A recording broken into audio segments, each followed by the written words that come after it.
সবাইকে good morning. আশা করি তোমরা সবাই অনেক ভালো আছো, সুস্থ আছো। আমরাও কিন্তু বেশ ভালো আছি।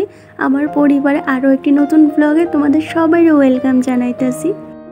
এখন ঘড়ির কাটায় সময় হইতেছে সকাল 7:30টার মতো। আজকের ব্লগটা আমি এইখান থেকে শুরু করলাম, অবশ্যই ব্লগের সঙ্গে থাকো।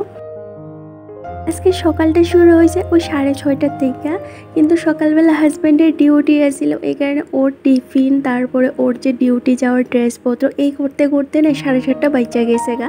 তারপর আমি নিজে ফ্রেশ হয়ে বাসি নাইটিটা ছাইরা এইবার ঘরের কাছে হাত দিলাম।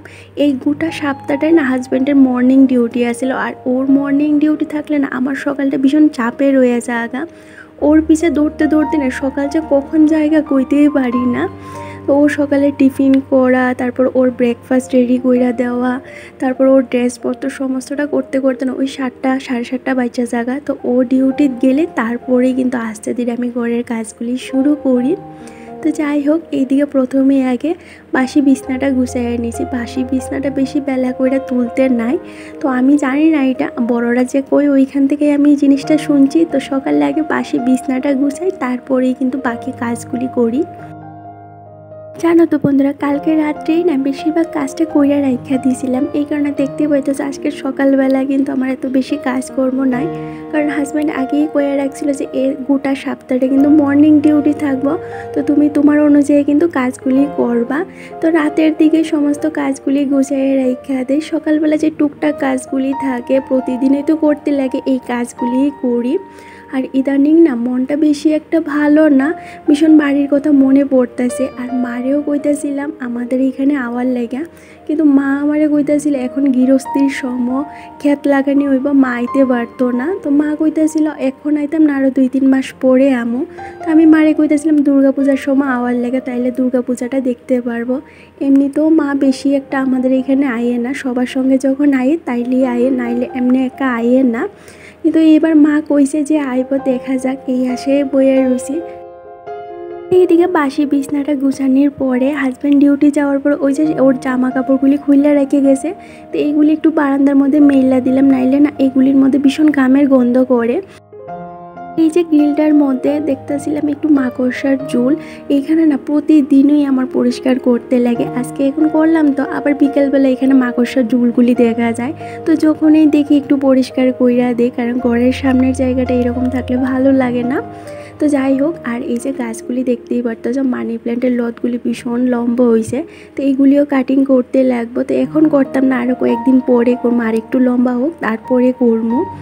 তো যাই হোক, এইদিকে বাইরের কাজটা সারলাম, তারপরে আই পড়ছি এই যে ঘরে। এবার ঘরে টুকটাক যে কাজগুলি থাকে সকালবেলা এগুলিই করবো। তো প্রথমে আগে এই যে টেবিলটা ভালো করে পরিষ্কার কইরা নিতে আসি। ইদানিং না টেবিলের মধ্যে একটু বেশি কাজকর্ম করতেছি, রাতের দিকে ডিআইওয়াইয়ের কাজ, তারপরে শিলির কাজ এইগুলি করতেছি। তো এখানে সুতা, তারপরে রঙের কালার লাগিয়া থাকে, তো সকালবেলা একটা ভিজা কাপড় দিয়ে জায়গাটা একটু পরিষ্কার কইরা দেই।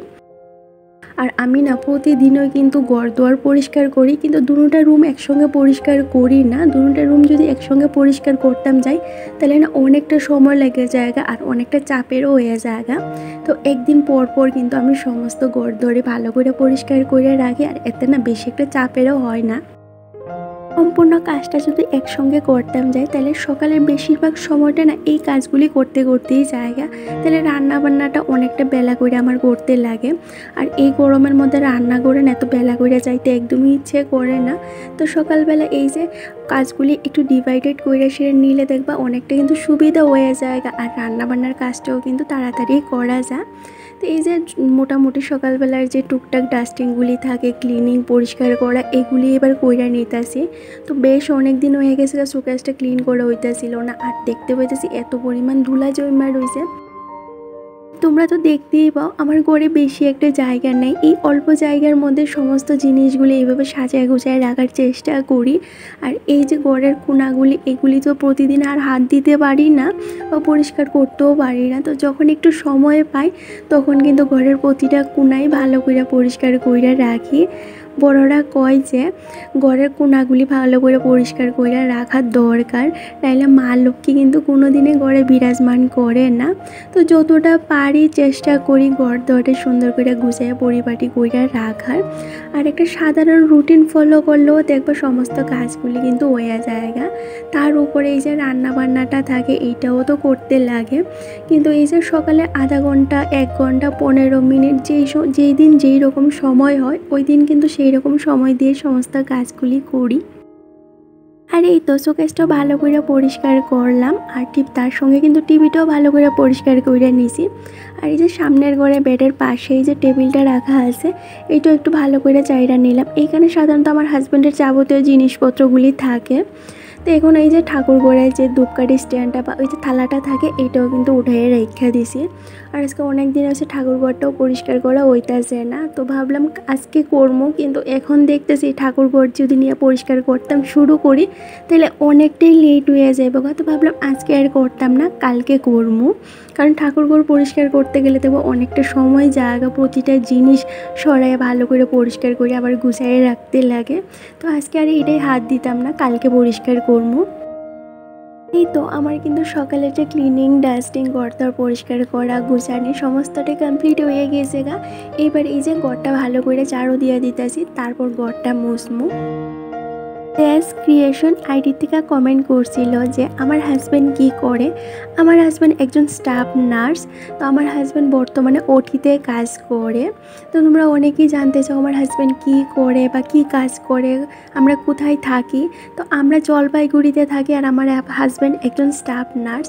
তার সঙ্গে তোমরা এইটাও জানতে চাও যে আমি কি করি। আমি বর্তমানে একজন হাউস ওয়াইফ। আর পড়াশোনার দিকে যদি জানতে চাও তাইলে আমিও কিন্তু একজন নার্স, কিন্তু এখন আর জব করি না। বিয়ের আগে জব করতাম, বিয়ের পরেও প্রায় 6 মাসের মতো জব করছি। তারপর হাজব্যান্ডের না অসুবিধা হয়ে জায়গা, আমি যদি বাড়িতে না থাকি তাইলে ওর একার পক্ষে না সংসারের কাজ, তারপর ওর ডিউটি, রান্না বাড়া এত সব করতে পারে না। তো ওর দিকে তাকাইয়া না আমার ডিউটিটা আর করা হয়েছে না। তো এইটা নিয়ে না বেশি একটা আফসোস করি না, কারণ সংসারের যে শিক ধারাটা এইটাই যদি ঠিক না থাকে তাহলে সংসারটা ভাঙা পড়তে বেশি একটা সময় লাগে না। আমি ডিউটি করলে ওই মাসে 12,000 কি 10,000 এর বেশি আমি পয়সা পাইতাম না। তো 12,000 আর 10,000 পয়সা দিয়ে না সংসারটা চলে না। আজকালকার দিনে দাঁড়ায় সেটা জিনিসপত্রের যা একটা দাম। তো হাজব্যান্ডের যেহেতু আমার থেকে স্যালারিটা একটু বেশি আসিল, এই কারণে আমি ছাইড়া দিছি। বর্তমানে আমি একজন হাউস ওয়াইফ, ওরই সবসময় সাপোর্ট করার চেষ্টা করি। ভীষণ ইচ্ছে করে কাজ করতে, নিজের পায়ে দাঁড়ানোর, কিন্তু আমি যদি এখন বাড়ির বাইরে জায়গা তাইলে হইতো না। আর আমরা যে এখানে থাকি এইখানে যে হসপিটালগুলি আছে এইগুলির মধ্যে কোনো ভ্যাকেন্সি নাই, আর ভ্যাকেন্সি থাকলেও তারা কোনো স্যালারি দেয় না, এই কারণে কাজটা আর করি না। তো হসপিটাল দেখতে আসি, বাকিটা ঠাকুরের ইচ্ছে, সমস্তটা ঠাকুরের পায়ে দিয়ে রাখছি। ঠাকুর যখন যেইটা করে তখন ঠিক সেইটাই করব। আর এই তো তোমাদের সাথে গল্প করতে করতে দেখো আমার ঘরটাও মোছা কমপ্লিট হয়ে গেছে গা। এইবার দুপুরে যা রান্না বান্না করবো তার লাগে সমস্ত সবজিটা রেডি করে নিতে আসি। আর আজকে দিনটা আসছিল শুক্রবার, তো শুক্রবার যেহেতু নিরামিষই রান্না করবো, তো ঘরে যত ধরনের সবজি আসছিল সমস্তটাই ফ্রিজের থেকে বার করে নিয়ে আনলাম। এবার এই যে নিরামিষ তরকারি করবো, তার সাথে একটু টমেটোর চাটনি করবো আর একটু কারকল ভাজা করবো। এখানে সমস্ত সবজিটা রেডি করে তারপরে স্নান করবো, ঠাকুর পূজা দিয়ে তারপরেই কিন্তু রান্নাবান্নাটা শুরু করবো। গড়কর্ণা মৃদুলা দিদিভাই কমেন্ট করছিল যে তোমার গলায় তোমার ভাষাটা, এই ভাষাটা শুনতে বেশ ভালো লাগে। শুধু দিদিভাই না, আমার আরও অনেক দিদিভাই বোনেরা আছে যারা আমার প্রতিনিয়ত কমেন্ট করে যে তোমার কথাগুলি ভীষণ সুন্দর, তোমার ভাষাটা ভীষণ সুন্দর, তুমি অনেক সুন্দর করে কথা কো। তো থ্যাংক ইউ সো মাচ। আমি যেইখানে থাকি মানে আমার বাড়ি ত্রিপুরা, আমাদের এখানে মানুষ না এইরকমভাবেই কথা কয়। তো আমি নিজের ভাষায় কথা কইতে ভীষণ ভালোবাসি, কারণ নিজের ভাষায় কথা কইতে না আমার কোনো দিনও লজ্জা ফিল হয় না। আমি ছোটোর থেকে যে ভাষায় কথা কইয়া বড় হয়েছি ওই ভাষার প্রতি কী লজ্জা। অনেকেই আছে আমারে কমেন্ট করে তুমি গাইয়া মানুষের মতো কথা কো। হ্যাঁ, আমি একজন গ্রামের মেয়ে আর আমি গাইয়া ভাষায় কথা কই, আর আমার ভাষাটা আমি যথেষ্ট ভালোবাসি, সম্মান করি। আমি এই বাসায় কথা কইতে কমফোর্টেবল ফিল করি। তো যাই হোক, তোমাদের সাথে এদিকে গল্প করতে করতে দেখো আমার কিন্তু সবজি করাটা কমপ্লিট হয়ে গেছে। এবার সবজিটা দইয়া রাইখা দিয়েছি, তারপরে এই যে স্নানটাও সাইডে আয়া পড়লাম। আর সকাল থেকে না বেশ সুন্দর রৌদ্র আসিল, আর এখন এই যে আকাশটা আবার মেঘলা করে আইতেছে, মনে হইতেছে বৃষ্টি আইব। বৃষ্টি তো আইতোই না, কিন্তু এই যে একটু পর পরে আকাশটা মেঘলা করে রাখে, আবার একটু পরে সুন্দর ঝলমলে রৌদ্র ওঠে। এই আজকে কয়েকটা দিন ধরে চলতেছে। তো যাই হোক, আমার কয়েকটা কাঁচা দোয়ারও আসিল কাপড়, তো এই কাঁচা দোয়াটা করলাম। আর আজকে ছাদে দেখি কাকিমাও বেশ কাপড় কাঁচা দোয়া কইরা দিছে। কয়েকটা দিন এত পরিমাণ বৃষ্টি দিয়েছে যে কাঁচা দোয়া করতেই পারতেছিলাম না। তো এই যে আমি কাপড় কইটা মেলা দিয়েছি, তারপরে চলো কয়েকটা ফুল নিয়ে গড়ে যাই, গিয়ে ঠাকুর পূজাটা দেই। তাইলে চলো আমার কয়েকটা মিষ্টি মিষ্টি দিদিভাইয়ের বোনের নাম নেওয়া যাক, যারা প্রতিদিনে আমার অনেক অনেক ভালোবাসা দেয়।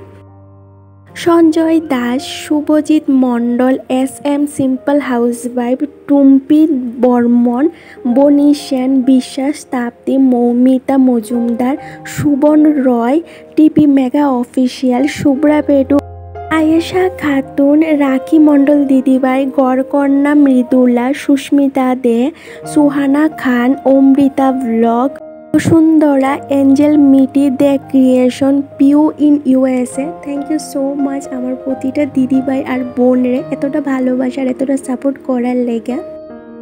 আর এই পর্যন্ত যদি কোনো বন্ধু আমার ভিডিওটা দেখা থাকো আর ভিডিওর কোনো একটা পার্ট যদি তোমাদের একটুও ভালো লাগে, তো অবশ্যই কিন্তু চ্যানেলটা সাবস্ক্রাইব করো, আর একটা লাইক একটা কমেন্ট করে কিন্তু জানাই তোমাদের কেমন লাগছে।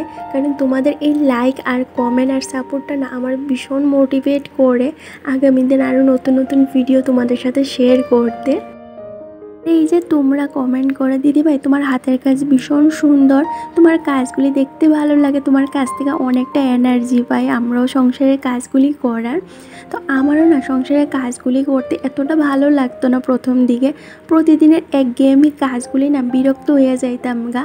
কিন্তু এখন না আস্তে ধীরে সংসারের মায়ে এতটাই জড়াইয়া পড়ছি যে প্রতিদিনের কাজগুলির মধ্যেও যেমন আলাদা একটা শান্তি পাই। কারণ সংসারটাই এরকম জিনিস যে সংসার করতে করতে আর এই কাজগুলি করতে করতে না সংসারের মায়া কিন্তু প্রতিটা মেয়েই পড়ে। আর একটা সময়ের পর এই জিনিসগুলি কিন্তু আমাদের এতটা ভালো লাগে যে একদিন না করলে আর দেখবো ভালোই লাগে না।